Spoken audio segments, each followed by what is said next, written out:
Hello hello check दातवण घ्या ग कुणी दत्ताचं दातवण घ्या ग कुणी कुंकू घ्या कुणी काळ मणी कुंकू घ्या कुणी काळ मणी हा कुंकू घ्या कुणी काळ मणी कुंकू घ्या कुणी काळ मणी कुंकू घ्या कुणी काळ मणी कुंकू घ्या कुणी काळ मणी कुंकू घ्या कुणी काळ मणी कुंकू घ्या कुणी काळ मणी दत्ताचं दातवण घ्या ग कुणी कुंकू घ्या कुणी काळ मणी दत्ताचं दातवण घ्या ग कुणी कुंकू घ्या कुणी काळ मणी दत्ताचं दातवण घ्या ग कुणी कुंकू घ्या कुणी काळ मणी दत्ताचं दातवण घ्या ग कुणी कुंकू घ्या कुणी काळ मणी दत्ताचं दाताचं दाताचं दाताचं दाताचं दातवण घ्या ग कुणी कुंकू घ्या कुणी काळ मणी कुंकू घ्या कुणी काळ मणी कुंकू घ्या कुणी काळ मणी कुंकू घ्या कुणी काळ मणी गुरुगुंडाचं पहिलं चरण गुरुगुंडा झाला शंकराला शंकराच्या पार्वतीला श्री गणेश उद्रासी आला प्रथम पूजते मी होता याला कोणत्या बी शुभ कार्याची सुरुवात करताना आपण महिला मंडळ काय करतो श्री गणेशाला वंदन करतो का नाही कोणत्या पण देव देवतांची आरती घेताना पहिल्यांदा कोणाची आरती असते श्री गणेशाची असते का नाही जरा माना हलवा आणि बोला माझ्या संग हो अनाथ सिद्ध नवलाई झाले स्वानंद कुरकुला असले घेऊन आले सद्भक्तीचे कुंकू भाडी लाविले सौभाग्याती बोराडी धरिले वाड्या माय सौभाग्याचं प्रतीक आहे पुरुष मंडळ महिला मंडळ कुंकू पण आता ते कुंकू राहिलं नाही आता आल्या टिकली वाल्या पूर्वीच्या बाया एक एक रुपया एवढं कुंकू आपल्या कपाळात लावत होत्या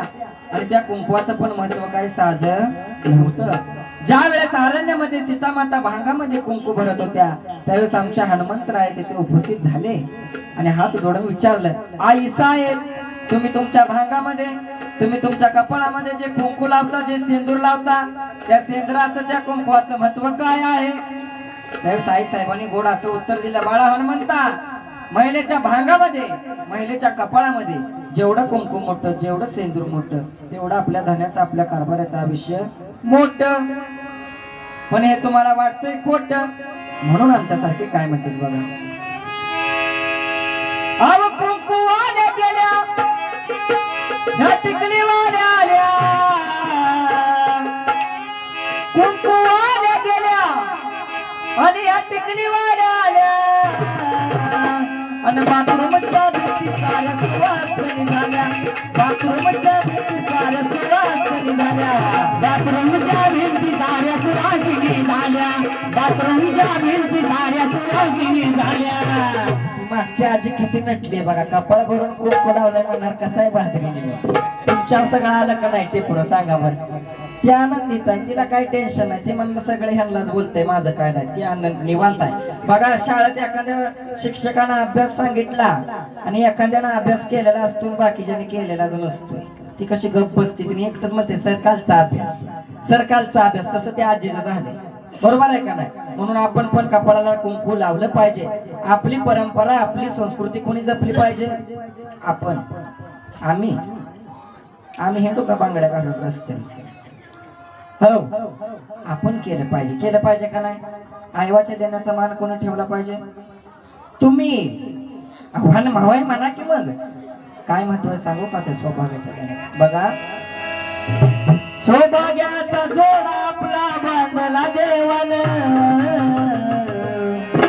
कुंकवाशी आयुष्यभर ठेवलं मी जाण सौभाग्याचा जोडा आपला बांधला देवान कुंकवाशी आयुष्यभर ठेवलं मी जाण तुमच्यासारखे पती भले मिळाले भाग्यवान चार चौघामध्ये मला मिळतो मानपान नको बंगला गाडी हवं नाही सोन्या नाण्याची नको बंगला गाडी हवं नाही सोन्या नाण्याची अन लाज राखते मी माझ्या काळ्या मनाची अहो लाज राखते मी माझ्या काळ्या मनाची लाज राखते मी माझ्या काळ्या मनाची लाज राखते मी माझ्या काळ्या मनाची नको, दौलत नको, पैसा नको, अडका नको.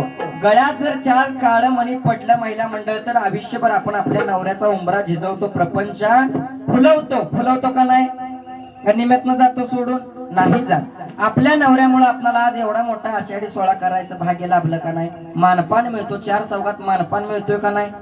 औ बरोबर आहे का? मग इथून पुढे कोण कोण कुंकू लावणार? हात वर करा.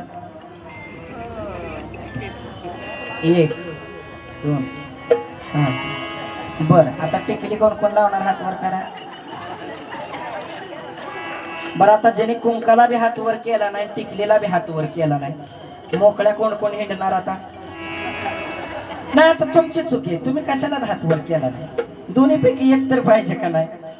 बरं ठीक आहे, लक्षात घ्यायचं ते घ्या, नसेल ते सोडून द्या. बुरगुंडा झाला विठ्ठल पंतांना, विठ्ठल पंतांच्या राणी रुक्मिणी मातेला श्री संत ज्ञानेश्वर उदरासी आला. त्याने ज्ञानेश्वरी ग्रंथ लिहिला वयाच्या 16व्या वर्षी. नाही येणार मोठा एवढा, नाही चालू दे, एवढा नाही येणार मोठा. आला तर मग जाऊ, पण थांबा. वयाच्या 16व्या वर्षी ज्ञानेश्वरी सारखा पवित्र असा ग्रंथ लिहिला. पण त्या ग्रंथातले आपल्याला 2 ओव्या पाठ आहेत का महिला मंडळ? तुमचं जाऊ द्या, तुमच्या लेकरांना तर आहेत का? माझ्याकडे वर बघा, दाब देत नाही मी, तुम्हाला सांगतोय चांगलं. खाली काय बघताय? अवघडच आहे. हायते का पाठ? नाही. आपल्या लेकराला पाठ करा म्हणलं काय म्हणते महाराज लेकरू? अन काळे मैना दिसते तरुण, होईल कोरोना जाशील मरून.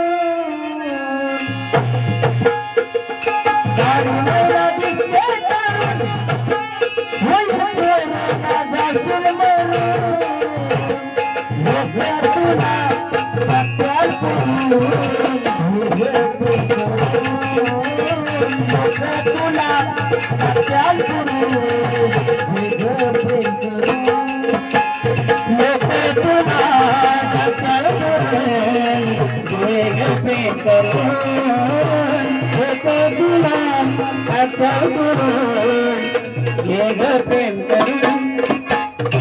हरी बोला देता, हरी बोला घेता, हरी बोला हसता, हरी बोला खेळता, हरी बोला गाता, हरी बोला खाता, हरी बोला भांडता, हरी बोला कांडता, हरी बोला एकांती, हरी बोला लोकांती, देह त्यागांती हरी बोला. हरी बोला जनी, हरी बोला विजनी, एका जनार्दनी हरी बोला. तुम्ही मेला तर कोणाला फरक पडणार आहे का? नाही पडणार. पण मरताना जर तुम्ही देवाचं नाव घेतलं तर काय होणार आहे? तुमच्या आत्म्याला शांती मिळणार आहे, मुक्ती मिळणार आहे, हा देह पवित्र होणार आहे का नाही महिला मंडळ? तुम्ही मेल्यावर 4 दिवस रडतील, मिक्स भाजी खातील, बरोबर आहे का? बांधून आणली, कोण माग नाव काढणार आहे का परत? मग परत कीर्तनात म्हणतील गेले दिगंबर आणि ह्या होत्या. काय फायदा नाही. जोपर्यंत तुम्ही आहे तोपर्यंत सगळं आहे. आताचा चालूचा क्षण हा आपला आहे. प्रीतम महाराज इथं उभा राहून भाषण ठोकतोय, याचं काय खरं नाही. पुढे जाऊन थटलं मेलच तर काय करायचं? मरत नाही मी, पण काय सांगता बी येत आपल्या हातात नाही. म्हणून नाशवंत देह जाणार सकळ, एक ना एक दिवस महाराज सोडून जाणार आहे. त्याला कोणच काय करू शकत नाही. म्हणून आपण काय करायचं आहे? देवाचं नामस्मरण करायचं, देवाला शरण जायचं का? आता तुम्ही म्हणणार शरण जायचं म्हणजे काय? पायाला जाऊन धरून बसायचं का? देवा आम्ही आलो असं नाही. देवाचं नामचिंतन, नामस्मरण, हरिपाठ नित्य नेमानं केलं पाहिजे. आता वारीतच महिनाभर तेवढं चालेल तुमचं, हरी मुख्य म्हणा, आणि घरी गेलो काय बसून बी नाही. अरे वारीत नाही चाले, आम्ही 70-80 वर्षातून कसं चालतो, उड्या चांगला आहे हा. सुख सोहळा स्वर्गी नाही, वेळोवेळी विठ्ठल म्हणा, आहे का नाही? म्हणा, करा आनंद, सगळं खरं आहे, पण कायम केलं पाहिजे, बरोबर का? एवढं 25 दिवस करून उपयोग आहे का? तर जेवण, रोज जामन, जिलाबी, कधी लापशी, आहा, कधी पुरी, कधी भाकर, आहा, सगळं मिळतंय का नाही? पावसाला पण काय बरं वाटायला लागलंय, बघितलं का? म्हणून तुम्हाला काय करायचं आहे? ह्या सगळ्या गोष्टी आपण आचरणात आणायच्या आहेत. आणि पुरी काय म्हणते ते बघा. राया तुमच्या फॅमिली या देवाला राया तुमच्या फॅमिली या देवाला फॅमिली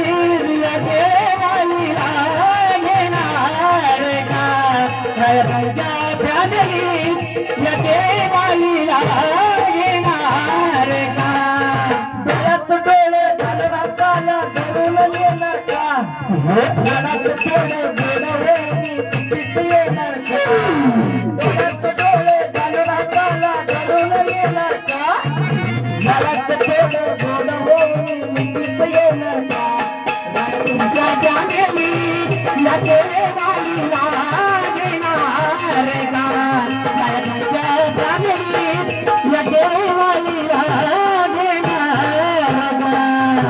महत्वाचं काय बघा माय बाप केवळ काशी त्याने न जावे तीर्थासी पुंडलिका बघा काय केले परब्रह्म उभा ठेले ऐसा भावे सावध रुधिर रावा नारायण तुका म्हणे माय बाप अवघे देवाचे स्वरूप